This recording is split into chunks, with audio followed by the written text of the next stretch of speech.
Saya ucapkan shalom. Shalom. Shalom alaihim. Jawabannya alaihim shalom. Kata shalom, saudara, adalah satu kata yang memberikan arti bahwa ada damai sejahtera atau kedamaian, kesehatan, kemakmuran, kesuburan dalam suatu keadaan, dalam kehidupan kita, bangsa kita, umur panjang, terhindar dari berbagai bahaya, berhasil dalam upaya jerih payah kita, serta hidup rukun. Itu kata arti dari shalom. Shalom itu banyak artinya. Maka ketika orang menyampaikan shalom itu, saudara, hendaknya engkau mengalami itu semua. Maka saudara mengatakan shalom juga. Amin. Nah, ini yang ada di dalam kehidupan kita. Nah, berbicara tentang masalah, itu saya nggak tahu. Berbicara tentang masalah, saya ingin menceritakan kisah sedikit tentang, rupanya masih di lem baru, lem biru.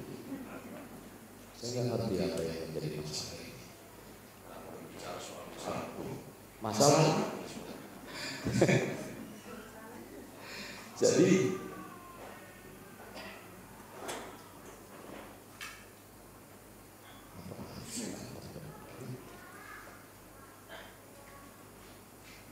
masa begini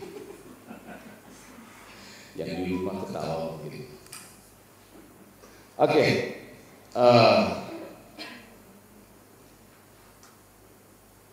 Berkaitan dengan masalah, saya mau menceritakan tentang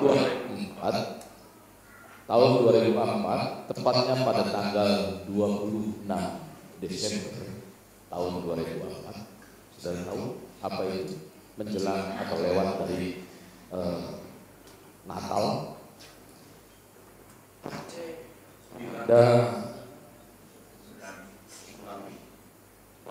sekian banyak korban. Saya dengan pakai mic. Mana tim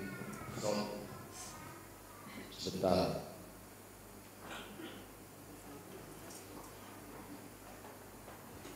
Halo.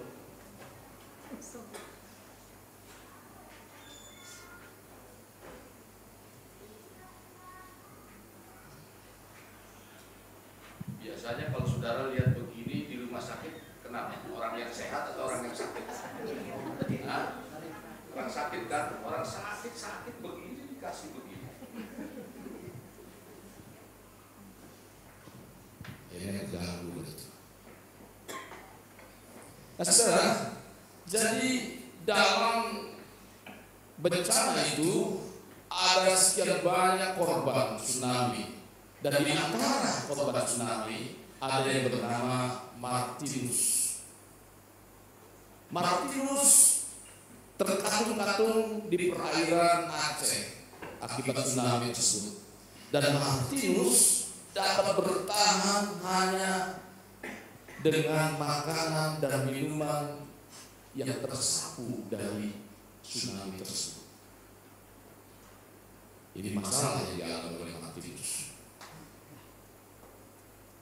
Setelah kondisi yang begitu mengenaskan selama 3 minggu, kemudian tanggal 15 Januari tahun 2005, Martinus ditemukan dalam keadaan selamat dengan memakai pakaian jersey. Saudara tahu jersey tim apa? Tim nasional Portugal dengan nomor punggung 10 yang dipakainya saat tersapu dalam tsunami tersebut. Dan baju itu melekat di dalam tubuh daripada Martinus. Saudara, pakaian tersebut menyedot perhatian media internasional dan akhirnya menggerakkan hati pemain sepak bola asal Portugal. Siapa namanya? Cruz. Cristiano Ronaldo. Dan akhirnya Martinus diangkat sebagai anak. Di balik musibah yang dialami Martinus, ada secercah harapan yang baik muncul dan terjadi bagi Martinus melalui Real Madrid Foundation Aceh. Martinus akhirnya saudara dibawa untuk berlatih belajar sepak bola di school sports, ya, di school sports, social sports school yang ada di Portugal itu. Dan pada tanggal 1 Juli 2015, Akademi klub sepak bola yang ternama di Eropa itu, Sport Lisbon, memperkenalkan Martinus secara resmi ke publik Portugal dengan nomor punggung 28, nomor punggung yang sama yang dikenakan oleh Ronaldo di akademi itu. Jadi saudara, kalau Martinus dan sekian 100.000 orang yang menghadapi masalah dalam keadaan tsunami, dia menerima pertolongan Tuhan, saya percaya Tuhan yang sama pasti menolong kita semua ketika kita hilang harapan. Ketika kita ada di dalam masalah dan saudara mengalami satu hilangnya harapan. Hari ini saya ingin berbicara mengenai bagaimana kita meraih harapan itu. Kalau saudara merasa harapan saudara hilang, mari hari ini orang-orang yang luar biasa, saudara dan saya, kita harus meraih harapan apa yang hendak kita capai. Saudara, saya akan berbicara mengenai dalam meraih harapan ini. Pertama, kita harus melangkah dengan iman. Kedua, hidup berkenan pada Tuhan dan belajar lakukan firman Tuhan.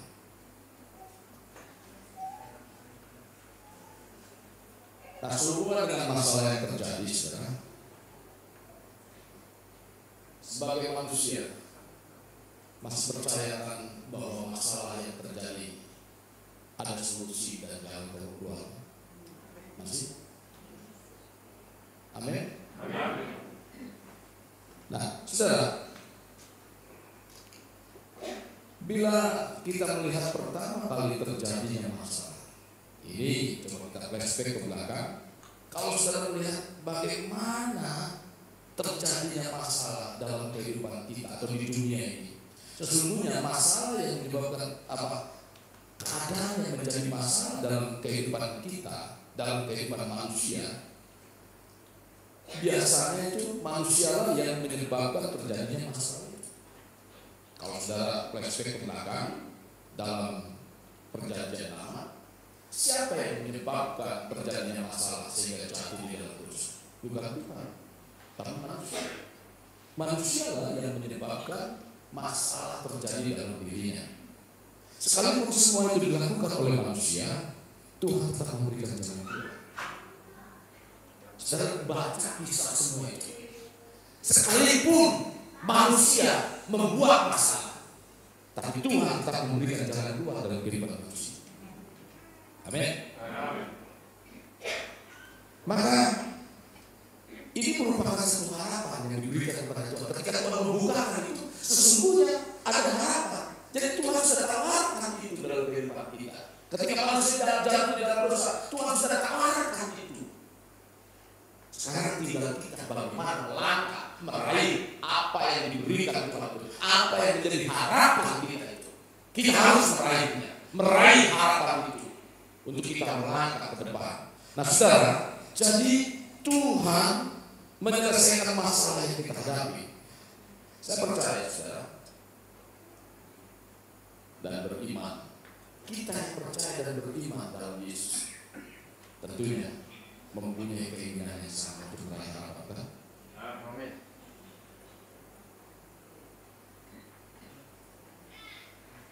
Maka coba kita baca terlebih dahulu di dalam Amsal pasal yang ke-28 ayat 10, pasal 10 ayat 28.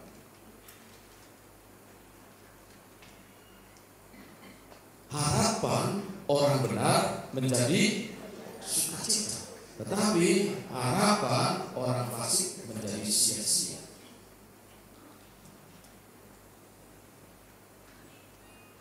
Sekarang, benarkah saudara mengharapkan atau benarkah saudara menghendaki terjadinya harapan itu menjadi kenyataan dalam kehidupan saudara? Bila benar, mari saudara bersama-sama dengan saya katakan, saya mau.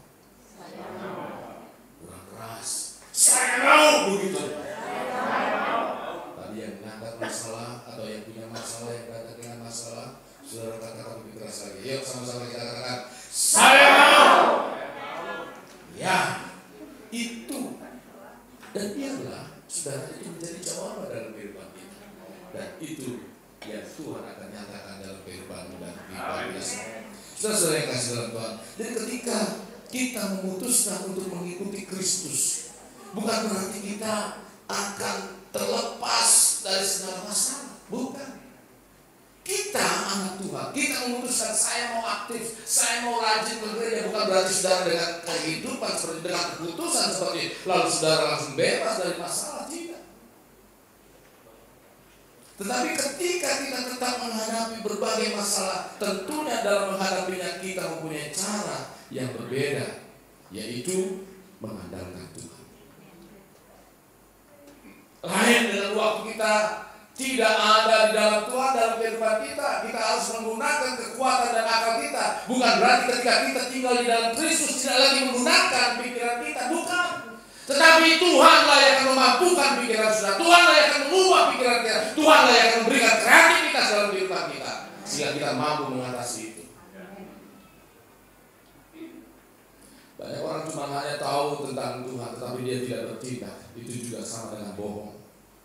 Saudara yang kasih, Tuhan yang kita andalkan. Masalah yang kita hadapi dapat disebabkan oleh berbagai hal. Dapat dikarenakan kesalahan yang kita lakukan. Ya.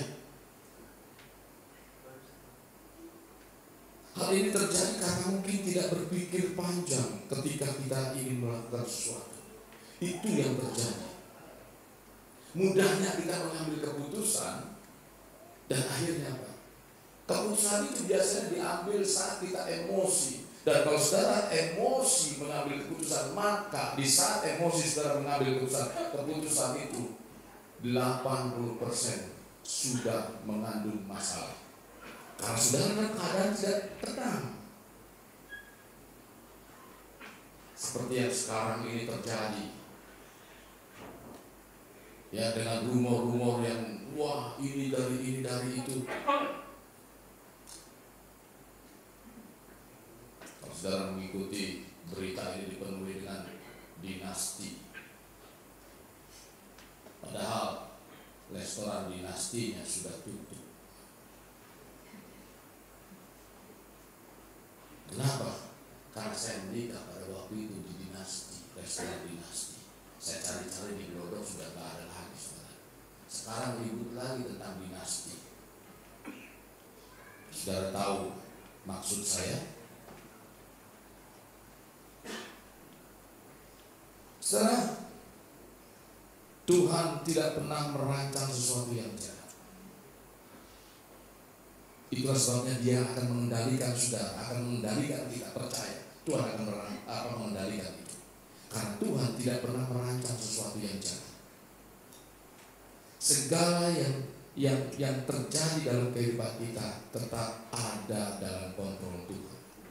Bahkan saudara, firman Tuhan katakan apa? Selai rambut tidak akan jatuh tanpa seizin Tuhan. Lalu ibu-ibu rontok rambutnya di mana? Apa Tuhan yang mengizinkan? Saya hampir tiap hari kalau nyapu itu banyak rambut. Rambut siapa? Rambut saya yang semakin tipis, atau rambutnya tapi rambutnya panjang-panjang. Tapi saya lihat istri saya kok nggak tipis-tipis rambutnya.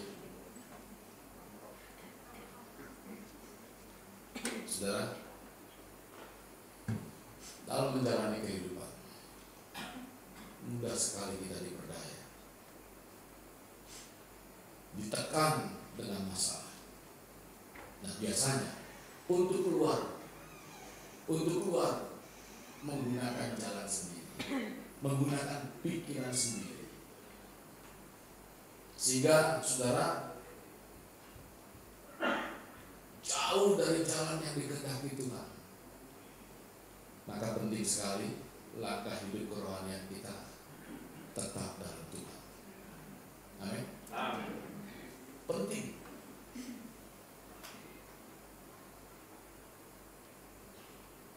Nah, kita masuk di dalam poin ini, melangkah dengan iman. Kalau kita ingin melangkah, tetap melangkah dalam Tuhan, berarti melangkah dalam iman kita kepada Tuhan. Kita harus melangkah, kita sebagai orang Kristen kita harus melangkah dalam iman kita kepada siapa? Kepada Tuhan. Nah, untuk kita dapat meraih harapan dalam Tuhan, saudara, kita harus melangkah dengan iman. Melangkah dengan iman tidak berarti kita bertindak secara membabi buta dalam menuju hal-hal yang tidak diketahui oleh kita. Iman bukan berarti kita sembarang bertindak membabi buta, bukan. Tapi iman harus ada dasar yang kita lakukan. Supaya apa? Supaya kita tidak beriman, kita meraih apa yang kita harapkan itu. Itu yang dimaksud iman tidak membabi buta. Jadi melangkah dengan iman berarti kita secara sadar dan percaya diri. Sadar dan percaya diri untuk apa? Untuk melangkah. Karena kepercayaan dan iman kita adalah kepada Tuhan. Agar dapat melangkah dengan iman, kita harus terlebih dahulu untuk dapat memastikan siapa yang akan menjadi sandaran kita. Apakah pribadi yang dapat diandalkan? Sandarannya apakah satu pribadi yang dapat diandalkan dan dipercaya? Ada cerita, saudara. Pada suatu waktu Tuhan menyuruh seorang pemuda untuk mendorong sebuah batu yang besar. Jadi Tuhan berkata, dorong batu yang besar. Nah, Tuhan menyuruh untuk mendorongnya. Ada suatu batu yang besar itu setiap hari disuruh untuk mendorongnya. Hasilnya batu tersebut tidak bergerak sama sekali. Karena batunya sangat besar.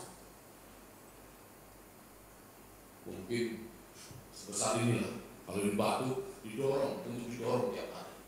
Dan itu tidak bergerak sama sekali. Didorong sekuat mungkin batu itu tidak bergerak, bahkan 1 senti pun tidak beranjak. Pemuda ini mulai ragu, mengeluh, dan bertanya kepada Tuhan, apakah ia telah gagal? Apakah ia telah melakukan sesuatu yang tampaknya mustahil dan sia-sia? Hari, dorong. Akhirnya lama-lama mikir, batu itu kok sudah tiap hari nggak gerak-gerak. Tuhan menjawab pemuda itu bahwa semua perintahnya tidak ada sia-sia. Lalu Tuhan katakan, lihat tanganmu. Tanganmu kok sudah berotot. Lihat punggungmu sudah kekar. Lihat kakimu menjadi tegap. Melalui tugas ini, ia telah bertumbuh dan menjadi lebih kuat dari sebelumnya. Jadi pemuda itu menjadi lebih kuat, bertumbuh lebih kuat. Saudara, memang tugas hanyalah patuh ya, dan hanyalah untuk patuh melakukan, mendorong batu setiap hari sekuat mungkin. Tuhan tidak pernah berkata untuk memindahkan. Tuhan tidak berbicara kepada pemuda itu pindahkan, tapi dorong tiap hari, dorong. Tuhan tidak berkata untuk menggeser. Tuhan hanya meminta dia untuk patuh mendorong setiap hari batu tersebut. Betapa susahnya mungkin. Walaupun tampaknya tidak berhasil, harus tetap didorong. Bagian dan tugas pemuda tersebut hanya untuk apa? Tetap harus patuh mendorong. Dan pada waktunya Tuhan yang akan menggeser batu itu.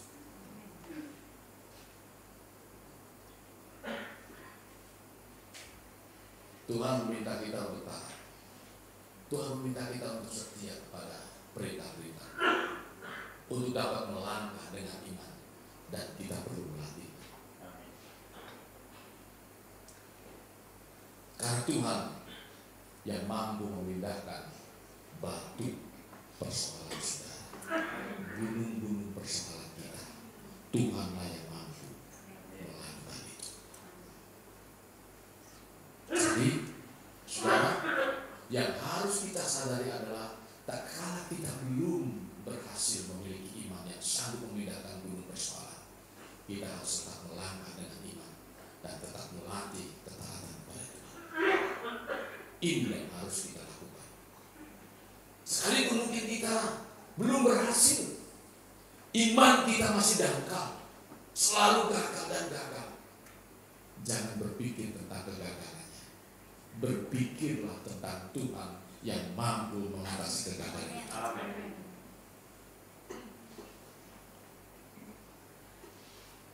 Sampai suatu waktu, saudara, kita telah berhasil memindahkan sebuah gunung persoalan. Kalaupun kita berhasil memindahkan gunung persoalan, sadar bahwa yang berhasil pindahkan gunung persoalan bukan iman kita, tetapi Tuhan. Dialah yang memindahkan gunung persoalan kita. Itu tandanya kita yang beriman kepada Tuhan. Jangan bangga dengan apa yang kau terima. Jangan bangga dengan apa yang kau telah berikan, apa yang Tuhan telah berikan dalam kehidupan kita. Sebagai hamba Tuhan, mungkin kita dipakai oleh Tuhan dapat mendoakan orang yang sakit sembuh, orang yang mati bangkit. Itu semua cuma alat. Saya tanya kepada saudara, orang yang kaya, punya miliaran, berapa luas tanahnya kalau mati? 2 kali 3. Kegedean.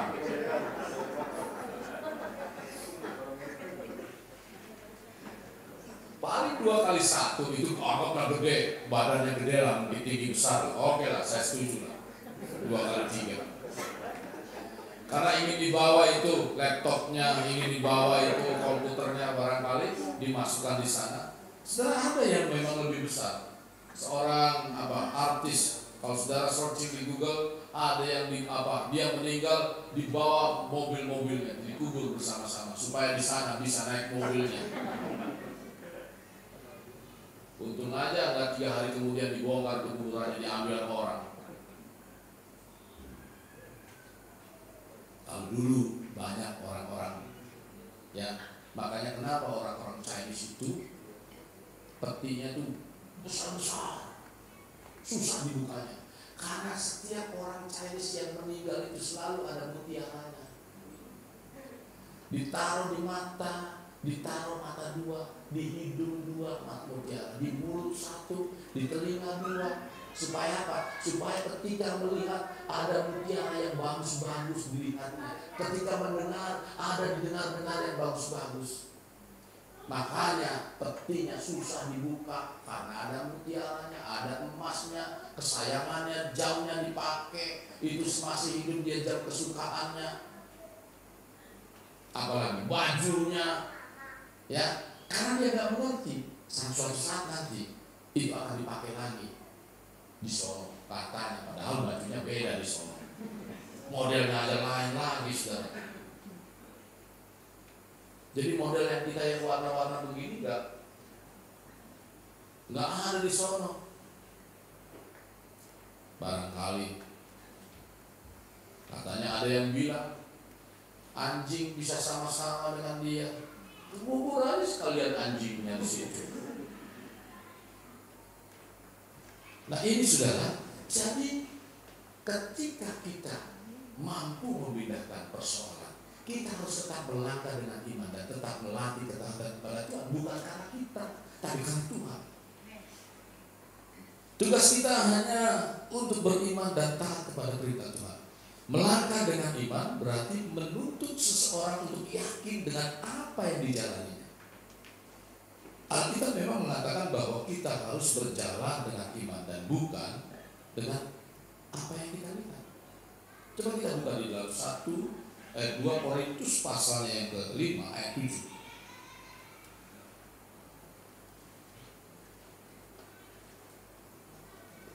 2 Korintus 5 ayat 7, sebab hidup kami ini adalah hidup karena percaya, bukan karena melihat. Namun hal ini saudara bukan berarti kita mempunyai iman yang membabi buta sekalipun kita melihat begini-begini, orang yang sakit sembuh dan sebagainya. Makanya saudara, ada orang yang protes. Kalau memang dia bisa dipakai Tuhan menyembuhkan orang yang sakit, semua orang yang sakit disembuhkan, orang yang lumpuh, orang yang sakit kanker dan lain sebagainya, itu disembuhkan oleh Tuhan. Kenapa dia tidak pergi ke rumah sakit, tapi suruh datang ke gereja? Ini kritik saja, logikanya jalan. Lalu apa kaitannya? Jangan-jangan pendeta itu nyari duit, tapi itu harus masing-masing. Karena memang barangkali saudara, orang kalau sembuh di rumah sakit, itu di rumah sakit bisa wah, pada teriak-teriak semua itu alasannya mungkin. Jadi ada yang mempersoalkan.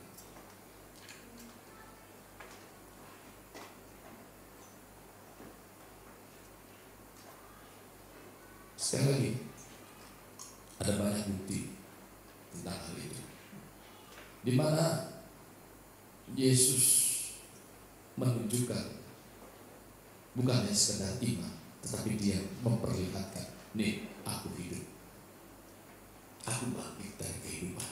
Yesus menunjukkan itu. Alkitab juga memberitahu kita, Yesus yang mati secara fisik di kayu salib, dikuburkan, dibangkitkan kembali. Kalau sudah baca dalam 1 Korintus pasal yang ke-15 ayat 1-5, sudah bisa di sana baca. Nah, peristiwa dalam Alkitab bukan dibuat-buat, tetapi memang itu menjadi satu kenyataan. Banyak orang bergumul untuk melangkah dalam iman karena mungkin ketika melangkah dengan iman beda dengan dunia, kok jadi saudara ragu gitu. Jangan ragu, tetaplah saudara bertindak dalam iman saudara, sekalipun dunia mempertanyakan itu, sekalipun saudara berbeda dengan orang-orang dunia. Melangkah dengan iman mengharuskan seseorang mempercayai Tuhan.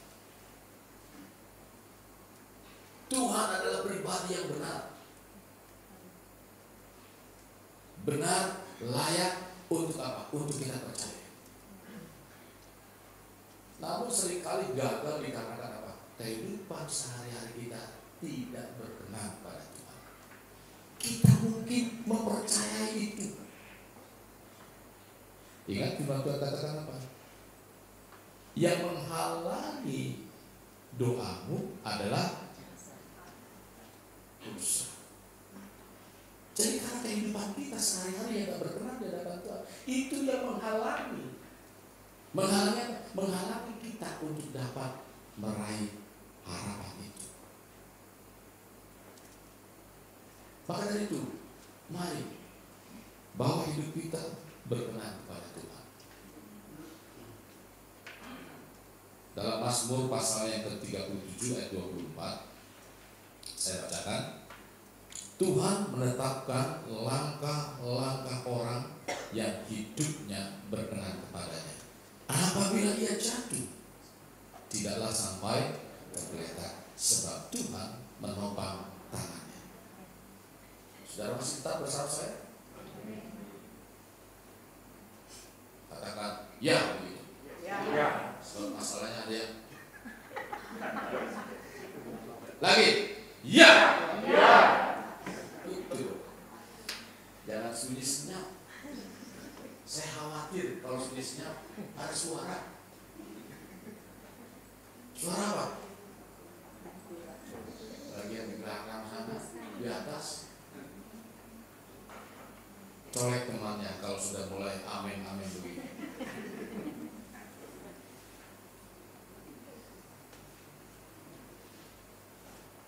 Apakah hidup yang berkenan kepada Allah itu? Apakah yang dimaksud hidup yang berkenan kepada Allah itu hanya berkaitan dengan masalah ibadah? Apakah orang yang rajin beribadah di gereja, rajin berdoa dan rajin membaca Alkitab sudah pasti hidupnya berkenan kepada Allah? Sudah rajin ibadah, rajin berdoa, rajin ke gereja, rajin memberi persembahan, rajin ngepel gereja. Apa dia sudah beribadah, sudah berkenan kepada Allah? Memang saudara, menjadi hidup berkenan kepada Allah harus memiliki hubungan yang dekat dengan Tuhan, di mana kita sebagai ahli waris yang akan menerima janji-janji Allah itu.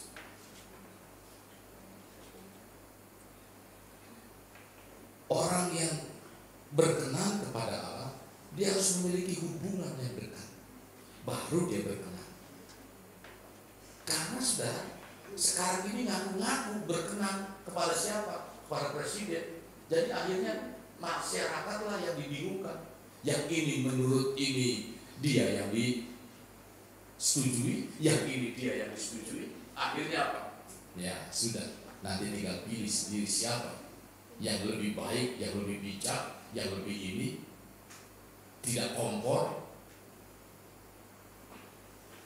Kalau saudara bertanya nanti pemilihan siapa yang harus dipilih, di rumah saja, jangan di gereja. Saudara, dalam Roma 8 ayat 17 mengatakan, dan jika kita adalah anak, maka kita adalah ahli waris.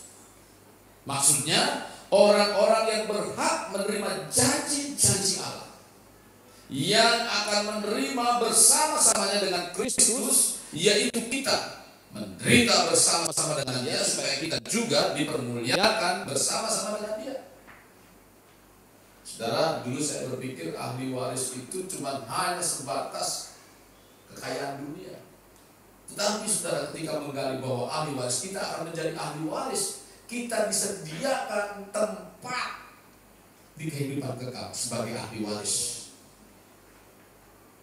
Sebagaimana Abraham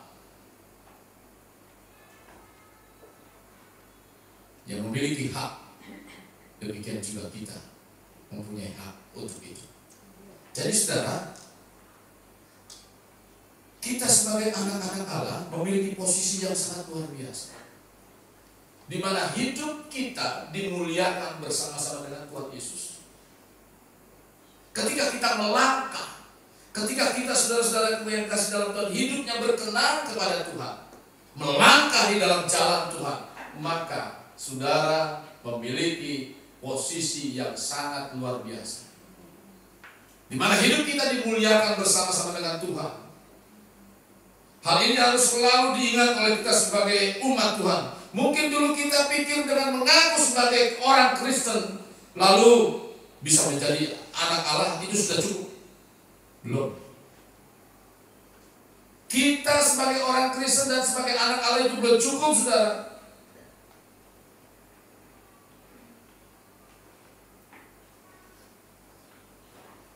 Tapi pertanyaannya, kita sudah sungguh-sungguh berkenan kepada Bapa atau tidak? Kita anak Allah, tapi kehidupan kita sudah sungguh-sungguh berkenan kepada Allah atau belum?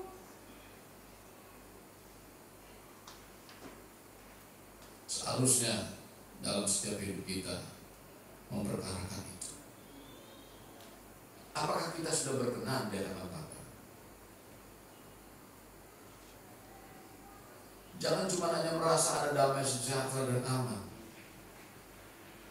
sebelum kita tahu pasti bahwa kita berkenan di hadapan Bapa atau belum.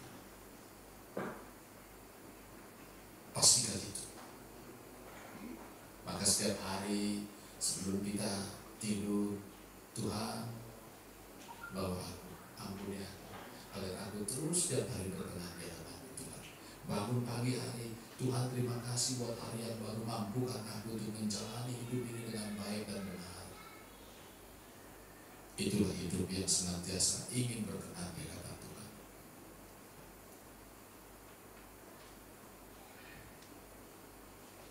Saudara, kalau belum, mari kita tanyakan apa yang membuat hidup kita tidak berkenan di hadapan Bapa. Hidup berkenan kepada Tuhan berarti hidup yang senantiasa menyenangkan hati Tuhan, tidak menyukai dosa.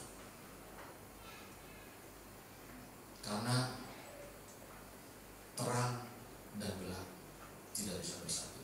Artinya saudara tidak bisa memadukan antara dosa dengan tidak berdosa, antara keinginan manusia, keinginan dunia dengan keinginan Tuhan. Kita tidak bisa padukan itu. Suatu saat nanti, kalaupun saudara bisa menaiki seperti di dua perahu, ya, ada di dua kaki yang kita sedang naiki, suatu saat nanti akan berpisah. Presiden kita sedang diuji untuk itu. Kaki mana dia berbicara? Karena suatu saat nanti akan terpisah juga.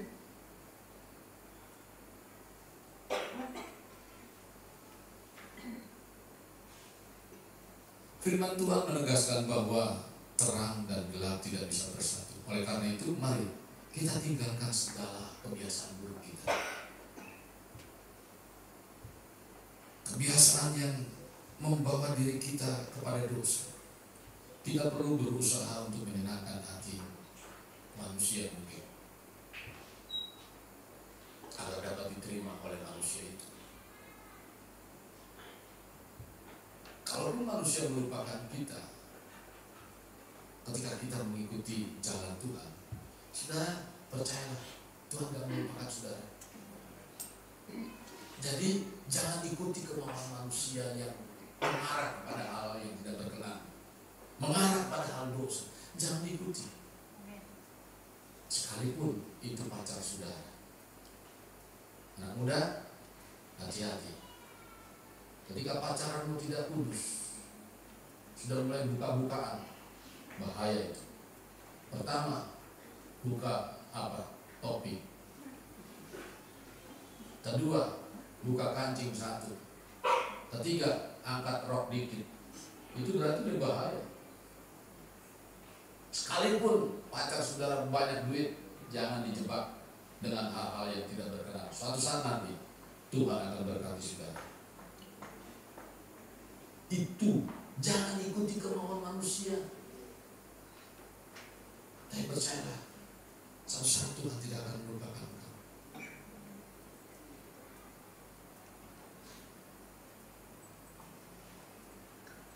Orang yang hidup seperti ini, hidupnya selalu diingat Tuhan. Setuju? Orang yang saudara-saudara yang kasih dalam Tuhan, yang berkenan di hadapan Tuhan, maka hidupnya akan selalu diingat Tuhan. Contoh Daud, ketika dia rendah hati ditegur oleh Nathan, dia bertobat, dia mengaku, ya aku berdosa di hadapan Tuhan. Tuhan selalu catat dan dia selalu ingat tentang Maka selalu orang-orang Israel itu selalu kaitannya dengan Daud. Daud leluhurmu. Raja-raja yang lain, saudara, kuburannya nggak ada, cuma hanya Daud.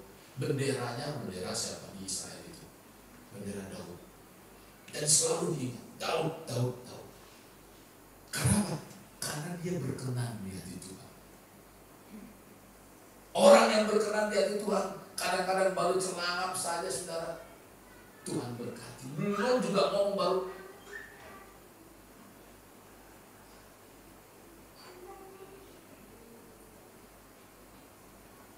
kami butuh makan, tiba-tiba ada yang antar makan, misalnya begitu. Ada aja. Jadi andalkan Tuhan.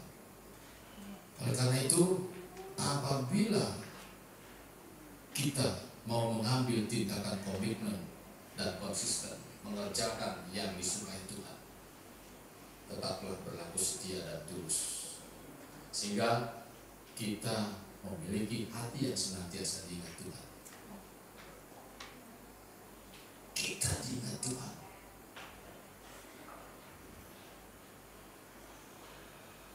Saudara-saudara yang kasih dalam Tuhan, Roh Kudus dalam setiap langkah dan rencana kita, Dia ada. Maka kita harus melihat bagaimana Tuhan berkarya secara luar biasa dalam hidup kita. Karena Roh Kudus menyertai, memimpin, membimbing, menolong, bahkan menginsafkan kita untuk kita hidup dalam kebenaran Tuhan, untuk kita tetap melangkah dalam kebenarannya. Saudara-saudara yang kasih dalam Tuhan, maka dari itu saudara-saudara, mari miliki hidup yang berarti di mata Tuhan. Untuk itu, mari kita belajar melakukan firman Tuhan.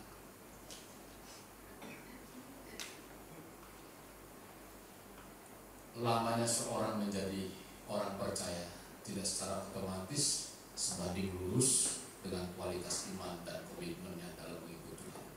Jadi, kalaupun saudara sudah lama iring Tuhan, ya, sudah berapa tahun? Siapa yang Kristen sejak kecil? Ada? Ibu Bella. Oh iyalah, iya. Saya tahu lah itu yang di belakang baju biru.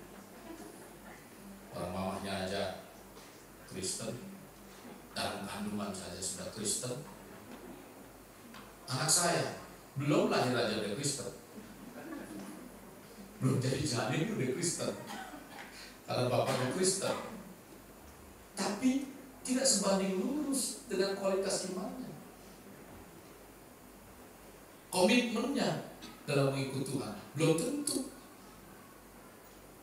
Bagaimana dia bisa komitmen, dia punya kualitas imannya belum tentu.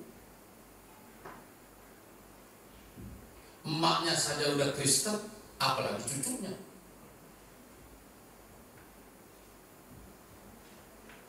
Jadi saudara, coba kita baca di dalam Ulangan 28 ayat 1. Ini janji Tuhan. Belajar dan lakukan firman Tuhan.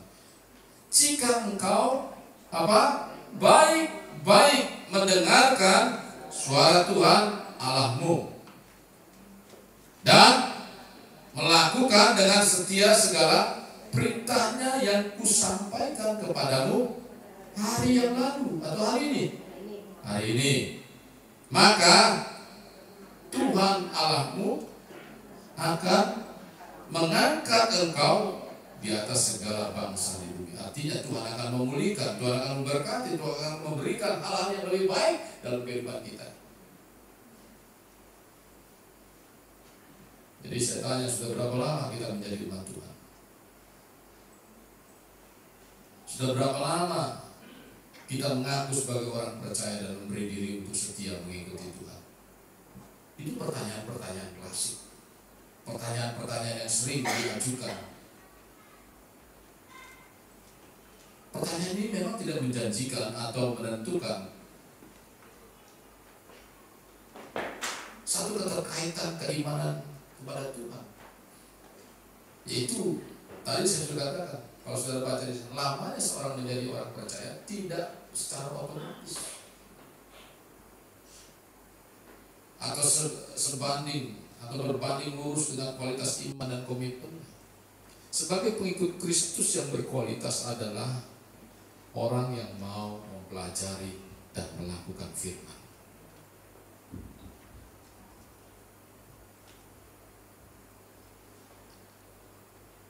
Sebagai orang Kristen yang menjadi orang yang mempunyai kecenderungan untuk sekedar tahu dan percaya firman Tuhan semata, tapi tidak melakukan dalam hidupnya, dia nggak bisa mengenal Tuhan lebih dalam. Dia tidak akan bisa meraih harapan di dalam kehidupannya, karena cuma hanya sekedar tahu. Saya berbangga dengan jemaat di tempat ini, ada yang ingin belajar firman Tuhan lebih lagi. Harapan saya mengetahui firman bukan hanya sekedar tahu dengan pikiran, tapi kita harus menerapkan dalam tindakan kita, melakukan apa yang menjadi yang kita ketahui. Yakobus 1 ayat 25 mengatakan begini, saudara. Tetapi barang siapa meneliti hukum yang sempurna, yaitu hukum yang memerdekakan orang. Ingat, firman Tuhan adalah hukum yang memerdekakan kita. Memerdekakan apa? Ikatan kita, kebebasan. Itu Tuhan akan membebaskan kita. Terus, ia bertekun di dalamnya. Jadi bukan hanya mendengarkan untuk melupakan, tetapi sungguh-sungguh melakukan. Ia akan berbahagia oleh perbuatannya. Jadi ketika kita melakukan kebenaran firman Tuhan, janji firman Tuhan mengatakan, maka kita akan berbahagia karena perbuatan itu.